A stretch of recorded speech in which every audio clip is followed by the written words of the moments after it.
Hello mga ka-friendship! So, for today's vlog ay hindi muna tayo magtatakutan.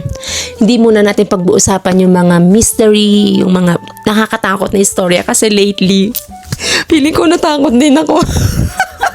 Natakot ako sa sarili kong kwento. So, iniba ko muna ang vlog ko for today. So, ang segment natin ay tatawagin kong Roxy Thoughts. Alam mo, feeling ko kailangan kong gumawa ng sa isang linggo, ito yung segment ko. And then the other week, ito yung segment ko. Or parang every other day, no? Ano sa tingin nyo? Comment nga kayo para maayos ko na yung schedule ng pagbablog ko.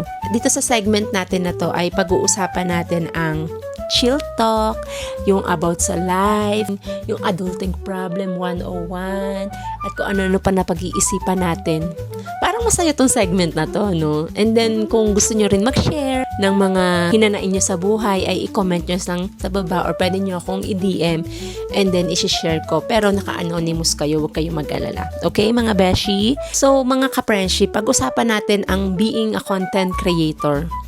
So, minsan din ba, naramdaman nyo na ang hirap maging consistent? Ang hirap maging consistent bilang maging content creator.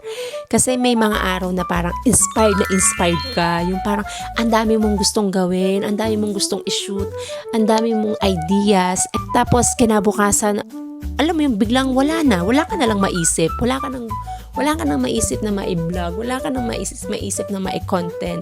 As in, blank. As in, wala. Zero.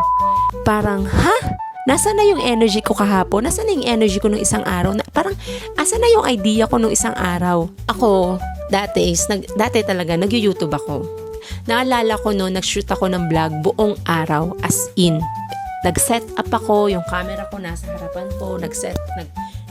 Alam mo yun, nag-vlog na ako, nagsalita na ako. Tapos inayos ko yung lighting, nagbihis ako, yung outfit ko. Tapos, nung ni-review ko yung footage ng video, blurred pala lahat. As in, wala. Parang shocks na disappoint ako nung time. Very disappointed. At dahil doon na yun, munti ko nang i-delete yung buong files. So, pero alam mo, sabi nga nila, ganun talaga minsan. Hindi laging perfect, hindi laging perfecto. At okay lang mapagod, okay lang maubusan ng ideas. Kasi normal yun. Tao ka, girl. Tao tayo. Normal yun. Ang mahalaga, bumabangon ka ulit at naaalala mo kung bakit mo ginagawa to. Kasi masaya ka. Kasi passion mo to, gusto mo to. End of the day, hindi lang naman views ang habol natin, di ba? Gusto lang mag-share, magpasaya ng tao, at mag-connect sa ibang, alam mo yun, sa ibang tao, makikonnect sa ibang group.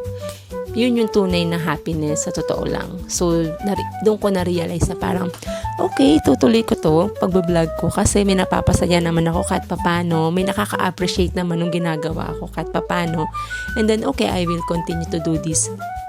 So yun muna yung pag-uusapan natin, mga B. So, siguro short, kwentuhan. First episode to ng Roxy Thoughts. So yun, ang saya-saya. Sana dumami pa yung grupo ko dito sa Roxy Thoughts na to. So, ayun lang mga beshi.